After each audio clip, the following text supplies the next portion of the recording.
자, 여러분들 안녕하십니까?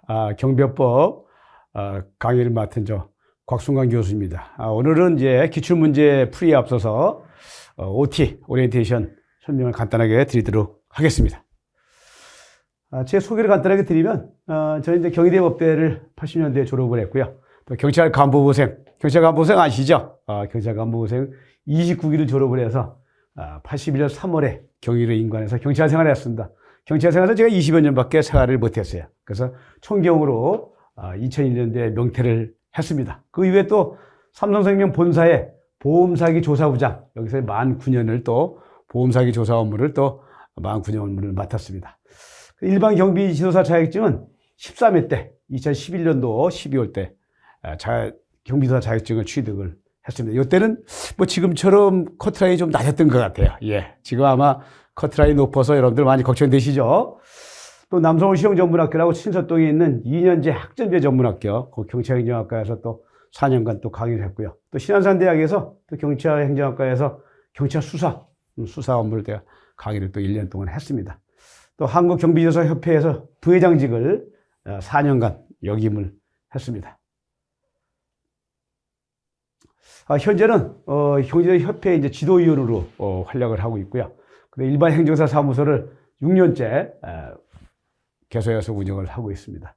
또 경비사 시험협회에서 시험 대비반이나 양성자 과정 이런 분들 상대로 아울러 시험 준비한 분들한테 또 강의도 아울러 하고 있습니다. 또 경비원 신인교육은 현재 7년째 4군데 정도 강의를 하고 있습니다.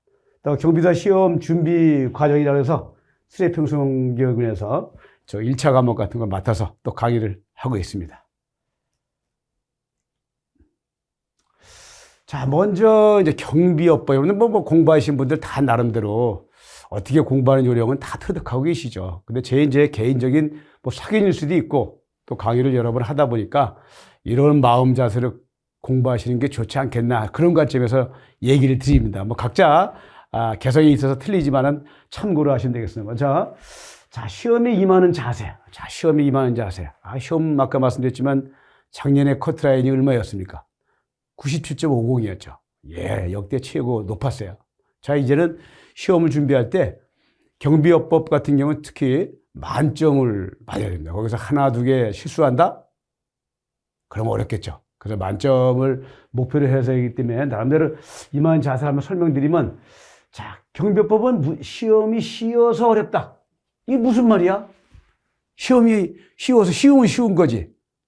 근데 이제 작년에 24회 시험이 있었습니다만 매년 시험 출제위원들이 두 분이 복수로 두 분이 가서 매년 새로운 문제가 나옵니다. 자, 새로운 문제가 나오는데 24번이 새로운 문제 나온 거죠. 나왔는데 그럼 어느 법인에서 나오냐? 경비업 법령에서 나온다. 경비업법, 시행령, 시행규칙, 또 총경찰법, 시행령, 시행규칙. 그 범위에서 한다. 100여 개 좀 넘은 조항에서 나오는 거예요. 그러다 보니까 문제가 거의 다 많이 문제화됐다.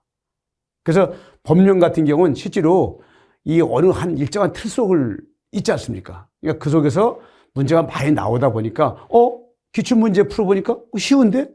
뭐 어렵다고 그래? 그러면 그렇게 느껴지실 거예요. 그래서 저는 개인적으로 시험이 쉬워서 어렵다는 표현을 제 나름대로 쓰고 있는 겁니다. 자, 만점을 목표로 해야 된다. 다 맞춰야 된다.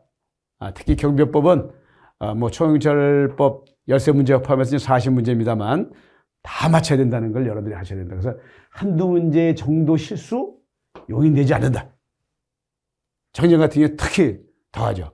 평균 커트라인이 최근 과거 5년간 보면은 93점에서 95점의 평균 커트라인을 유지합니다. 그러려면 경비법은 당연히 만점으로 가는 작전을 가지셔야 된다. 그런 말씀드립니다. 자, 요 최근 출제 경향을 보면은 법령 전 부분에서 골고루 출제되고 있다. 요거는 안 나올 거야. 이게 뭐 시험지 나오겠어? 그런 건 옛날 얘기다. 다 나온다는 걸 여러분 염두에 두셔야 된다.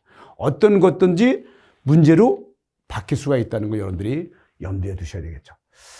자, 이제 법령이기 때문에 좀 쉬운 면이 없지 않아 있어요. 뭐 용어, 낱말, 어순 요 하나하나 출제자 임의로 변경을 못 한다는 게 어떻게 보면 시험 보는 분한테는 뭐 장점일 수도 있고 또 어떻게 보면 단점일 수도 있죠. 어떻게 보면 장점이라고 이제 저는 관점에서 생각을 하는데, 그래서 법령을 수시로 익히는 시간이 시간 낭비라고 생각하지 마라. 왜? 법령의 틀 속에서 나오니까. 아까 말씀드렸죠. 용어나 낱말이나 어순이 하나하나 그대로 법령에 있는 그대로 내야 되기 때문에 임의로 출제위원이 임의대로 바꿀 수가 없다는 거죠. 그게 아까 장점으로 작용할 수 있다는 거 말씀드렸는데 그러다 보니까 법령은 눈으로 수시로 익혀라. 잘 익혀라. 자, 최근 시험 출제 경향을 나름대로 제가 보니까 자, 문제 지문이 법인을, 법을 묻는 건지 아니면 시행령을 묻는 건지 대통령령이죠. 시행규칙, 즉 행안부령을 묻는 건지 이런 묻는 문제가 자주 나와요. 뭐 여러분들 그냥 암기하다 보니까 이게 시행령이야? 이게 시행규칙이야? 아니면 법이야? 그래서 여러분들이 이런 출처 어떤 건지 확실하게 여러분들이 구분을 하실 수 있어야 된다. 자, 그럼 어느 특정 부분만의 보기보다는 경비업법 전반적인 상호 연결. 예를 들어서 문제 지문이 있다. 근데 문제 보기도 이제 사지선다니까 네 보기가 나오죠. 그게 일정한 항목에서만 국한돼서 4개 보기가 나오는 게 아니라 여기저기 막아주고 경비업법을 제대로 이해하고 있느냐를 묻는 그 보기 같은 게 많이 출제되고 있어요. 그래서 여러분들이 상호 연결해서 어떤 게 틀린 건지 구별할 수 있는 그런 능력을 길러야 된다. 근데 법령에 명시된 용어나 법문장을 정확히 알고 있는지 측정하는 게 묻는 문제가 많이 나온다. 정확한 걸 알고 있는 자. 대략 이런 거 아니겠어? 라고 해가지고는 시험 문제에 도전하면 굉장히 어렵죠. 그래서 이런 용어나 법문장 같은 거 정확히 알고 있냐. 자, 최근 2022년도 같은 게 이제 개정된 법령이 몇 군데 있습니다. 그래서 2022년도 11월 15일이나 총영시법 11월 10일이나 개정된 게 있는데 그 몇 가지 사항이지만 또 그런 사항은 다음 연도에 출제될 확률이 그만큼 높다. 그래서 교재도 수정한 거는 그 개정된 법률 중심으로 교재를 수정하고 있습니다. 그런 거 여러분들 잘 눈여겨서 보셔라. 자, 이제 시험장. 시험 아직 이제 10월달, 11월달 되려면 좀 시간이 좀 남았습니다만. 더 금방 갑니다. 여러분들 입장에서는. 자, 사지선다형으로 나오죠. 그죠? 그러니까 4개 보기 중에 정답이 반드시 있다고 확신하라. 자, 보니까 4개를, 보기를 보니까 답이 없어. 딱 머릿속에, 이 답이네. 이게 틀린 거네. 맞는 거네. 구별해야 되는데 답이 없다. 그러면 거기서 당황하기 시작해요. 당할 게 없다. 반드시 정답이 있다는 거. 있다. 여러분들이 문맥이나 그런 걸 제대로 이해를 안 돼서 못 찾아내는 거지 정답이 있다는 거 확신해라. 그 다음에 각 문제당 거의 1분씩을 주죠. 전체를 놓고 보면 시간은 충분하다.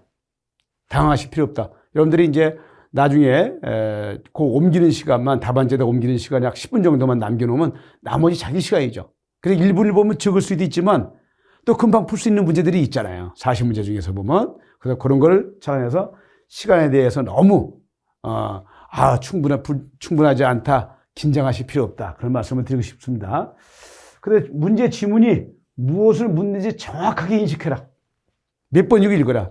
저도 옛날에 13회 때 시험 볼 때도 밑에 언더라인을 쳤어요. 동그라미를 연필로 그어가면서 이게 틀리는 거 묻는 거지 맞는 거 묻는 거지. 거리가 멀 것은 가까운 것은 아니라고 생각하는 것은 그런 용어로 막 쓰니까 틀린 거 묻는 거야 맞는 거 묻는 거야 막 당황을 해요. 뭐를 묻는 건지. 그래서 그런 거를 정확하게 인식한 후에 보기 1, 2, 3, 4, 4번을 다 읽어라. 시간 충분하다. 다 읽어라. 더 가까운 답이 있을 수가 있어요. 딱 1번 읽어보니까 답이야. 근데 그걸 딱 찍어서 하면 맞다고 생각하지만 그게 1번보다 다른 2, 3, 4번에 정확한 답이 더 근사치의 답이 있을 수가 있다. 그 뜻이에요. 1, 2, 3, 4, 4번 보기를 다 읽어난 후에 정답을 선택하라. 그래 충분하다.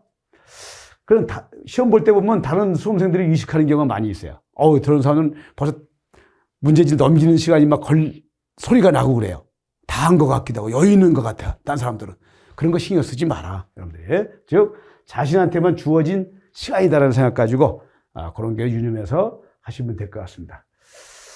자, 과목별 중점 학습 분야를 한번 보자, 나름대로. 자, 과목별은 이제 인터넷 검색하면 학교자 공부 방법이 많이 소개됩니다. 자, 많이 소개가 되는데, 제가 보는 견지에서는 그대로 따라 하기보다는 그냥 참고해라. 합격되신 분이 이런 식으로 공부를 하셨구나. 참고로 하고 내 공부 스타일에다가 접목을 시키는 거죠. 그러면서 자기만의 툴을 만드는 겁니다. 그래서 만들어서 하시면 되고, 각자의 공부 방법을 택하되 이론이라는 걸 무시하지 마라. 이론의 바탕 위에 암기나 기출이나 예상 문제 이런 거를 문제풀이 위주로 공부하라 이렇게 권장해드리고 싶어요. 예. 그래서 대개 이제 문제풀이를 오래 하다 보니까 이론을 등하시는 경우가 많이 있어요. 그래서 문제풀이 하다가 또 일반 이론을 한번 또 들여다보시고 그럼 또 새로운 걸 또 느끼실 수가 있습니다. 이 모든 시험 문제가 어떤 문제가 될지 모르기 때문에 이론의 바탕 위에서 기출이나 예상 문제 같은 거를 계속 풀어보시는 시간을 가져라. 반복의 연속이다. 알아갈수록 재미가 없어지는 현상이다. 다 쉬워 보여요. 재미가 없어지죠. 재미가 없어져요. 그래서 인내심의 한계에 직면하게 돼요. 아, 이거 뭐야? 근데 왜 어렵다고 그래? 라고 생각할 수 있다. 근데 이게 계속 반복을 해야 된다. 반복을 해서 이론, 기출, 예상 문제 계속 반복해서 어떤 문제가 나오더라도 다 연관시켜서 그걸 정답을 찾아낼 수 있는 능력을 기르는 겁니다. 그래서 이게 굉장히 재미없는 거기 때문에 그런 한계가 있다는 거. 자, 법령의 핵심 단어 하나하나가 시험 문제로 바뀔 수 있다. 이게 별거 아닌 것지만 그 낱말을 갖다가 시험 문제화해서 나올 수 있는 거죠. 그러면 뭐 약간 난이도를 좀 높게 하는 사원에서 조금 어렵게 그러면 당황하잖아요. 그래서 여러분들이 만약 이론이나 그런 걸 많이 본 분들은 당황하지 않아요. 모든 걸 연관시켜서 정답을 찾는 그런 능력을 기르게 되죠. 그런 얘기 들으시고. 자, 이제 과목별로 먼저 보면 먼저 경비업법. 경비업법까지. 자, 총칙 분야. 자, 총칙 분야에서는 저는 가장 중요한 게 어떤 걸 꼽으라 하면 용어의 정의를 꼽고 싶어요. 용어의 정의. 그 용어의 정의가 나오는데 왜 용어의 정의냐? 핵심적인 용어 낱말 하나하나가 앞뒤 순서를 바꿔놓는다든가 다른 말로 대체해가지고 쓰는 경우가 있어요. 뭐 즉시, 지체 없이 뭐 그런 것 같은 거. 예를 들면은 또는 그리고 이런 식으로 해서 용어 자체를 용어 정의를 암기하고 특히 이제 집단 민원현장 같은 거. 집단 민원현장 같은 건 근거법령. 그잖아요. 뭐 노동조합 및 노동관계조정법, 도시 및 주거환경정비법, 대집행법. 뭐 그런 법령 같은 얘기가 시험 문제가 출제가 잘 돼요. 그래서 그런 거 법령, 근거 법령 같은 건 반드시 여러분들이 암기를 하고 계셔야 된다. 자, 두 번째 이제 허가하고 신고사항. 여기서 많이 출제가 되는 걸 양상을 볼 수가 있는데, 자, 경비업 허가 신청 시 제출 서류나 시설 등의 기준이 뭐가 있는지. 자, 제출 서류 뭘 첨부해야 되는지, 어떤 시설 등은 어떤 기준에 의해서 하는 건지, 인력, 자본금, 시설, 장비. 이런 거 여러분들이 뭐 또 소홀하기 쉬워요. 아, 이거 뭐 쉬운 거 아니겠어. 근데 시험장 가서 보면은 긴장을 하기 때문에 완전히 숙달돼가지고 머릿속에서 확실히 인식하기 전엔 이 아주 긴장해서 답 고르기가 쉽지 않아요. 그래서 그런 걸 반복적으로 이런 제출 서류라든가 시설 기준 같은 거를 눈여겨보시고, 그 다음에 허가의 제한 규정이 뭐가 있는지, 그 다음에 법인 임원의 결격사유, 제5조에 있죠. 결격사유. 임원의 결격사유는 또 일반 경비원이나 일반 경비원 또는 경비조사의 공통 10조 1항에 있는 거하고도 결격사유가 틀리죠. 그래서 임원만이 가지는 결격사유, 또 일반 경비원이나 경비지도사의 결격사유, 그걸 구분할 수 있어야 된다. 그런 것도 정확히 여러분들 이해를 높이셔야 되고, 그 다음에 이제 허가 절차.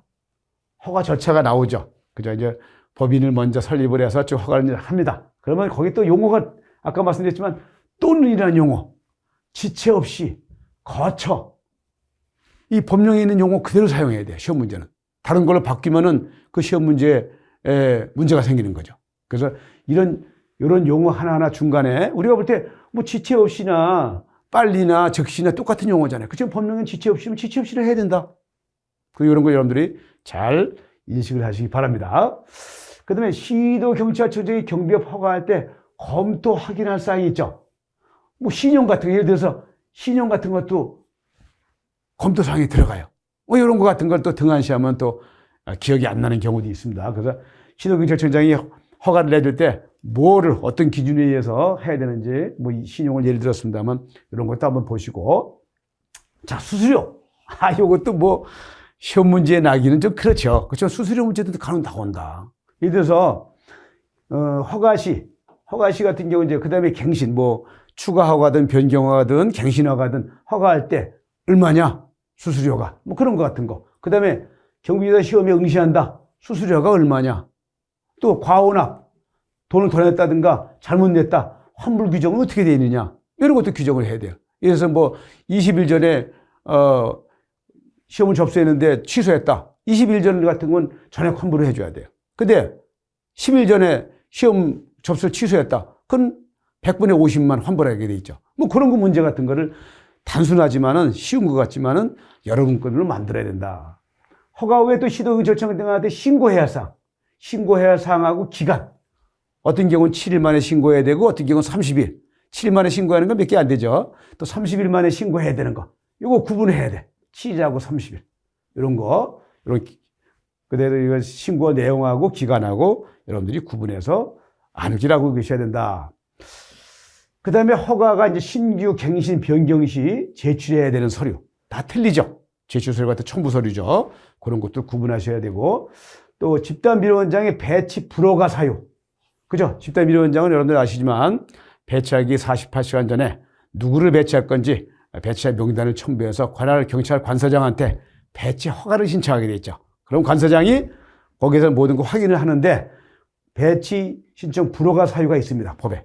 그 기준 같은 거 시험 문제 자주 나오는 문제죠. 그 다음에 경찰 관서장이 배치 폐지 명령. 어떠한 경우에 배치 폐지 명령을 할 수 있는지. 배치 폐지 명령을 할 수 있죠. 경찰 관서장이. 그럼 거기 만약에 불응하게 되면 거기 관련된 형사처벌을 받게 돼 있습니다. 이런 것도 여러분들 잘 기억을 하셔라. 자, 이제 기계경비. 기계경비 관련해서도 실제로 이제 오경보 관련해서 많이 나오죠. 오경보 관련해서 설명한 내용하고 교부 내용이 뭔지. 이것도 간혹 시험 문제가 자주 나오니까 기억하시고, 출장소별로 비치할 서류가 뭔지. 이런 건 좀 까다롭죠. 암기를 하셔야 되겠습니다. 암시.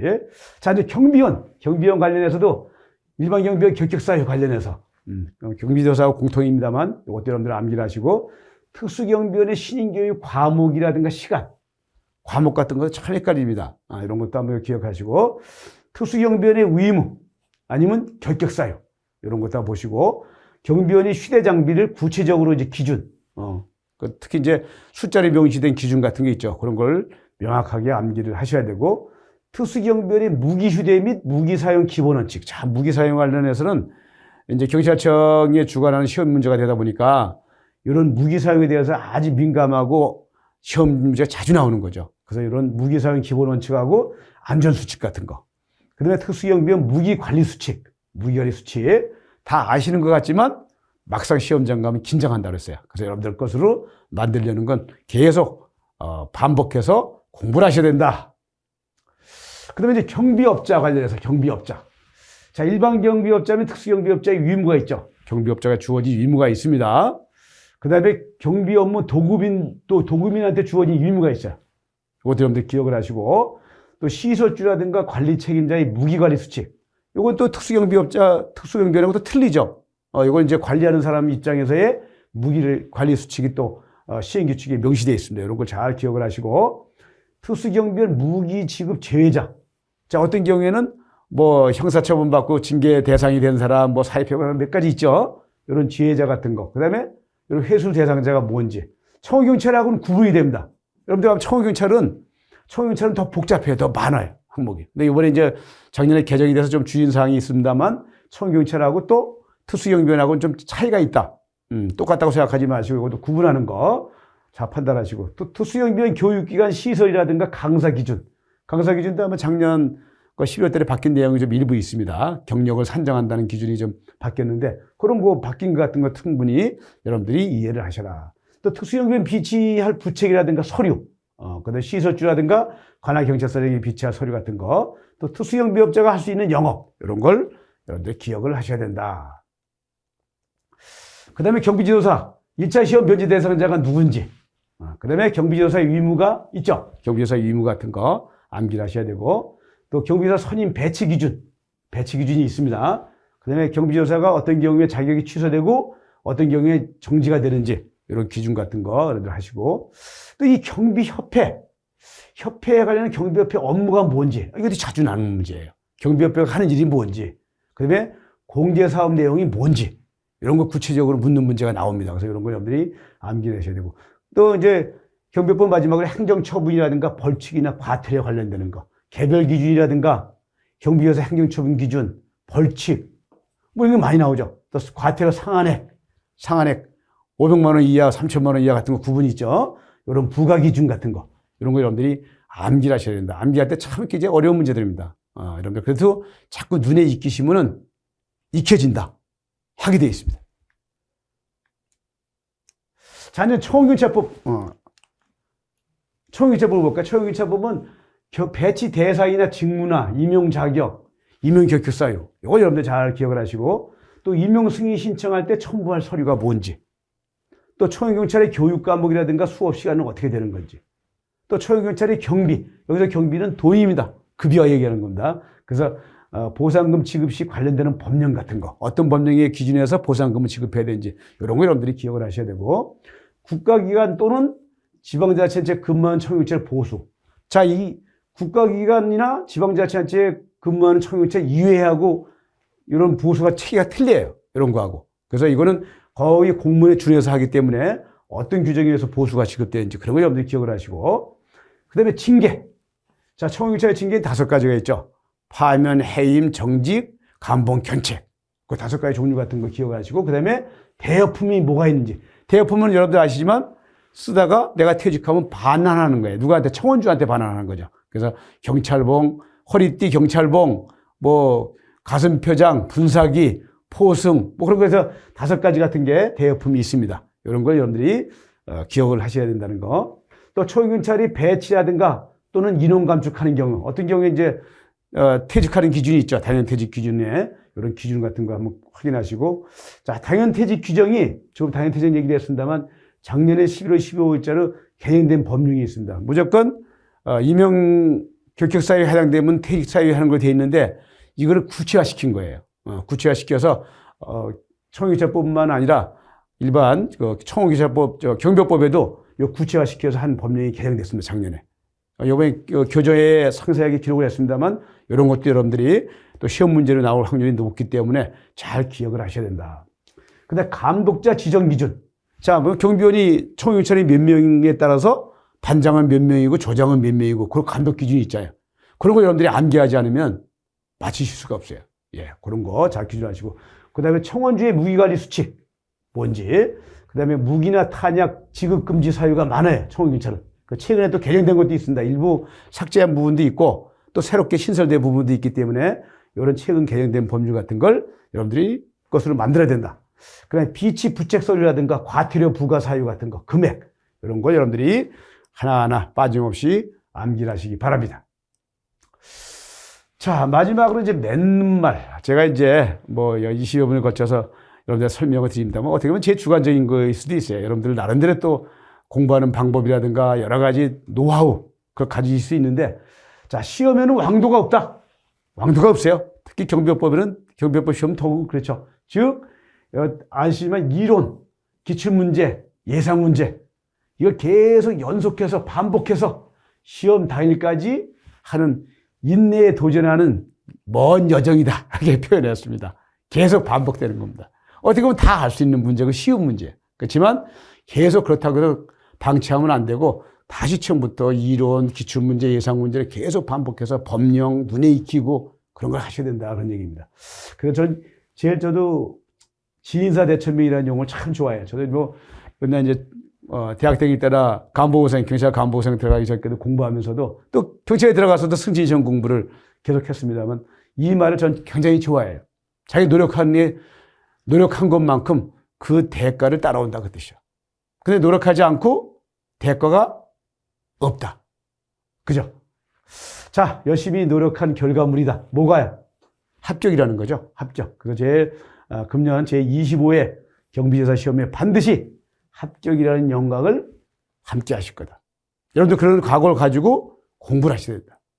그걸 여러분들한테, 그래서 저는, 강사들은 그렇죠. 여러분들이 모르는 내용을 알려드리는 게 아니라 여러분들이 아는 내용들이 있지만 그거를 폭을 좀 넓혀드리고 다른 거하고 좀 연관시키는 거를 또 여러분들한테 말씀드리고 그런 거 여러분들한테 인식을 자꾸 시켜드리는 거예요. 그러면서 그런 문제가 시험 문제가 되기 때문에 그런 걸 얘기 드리는 게 강사들의 역할이다 생각합니다. 그래서 마지막으로 여러분들 화이팅 하십시오. 감사합니다.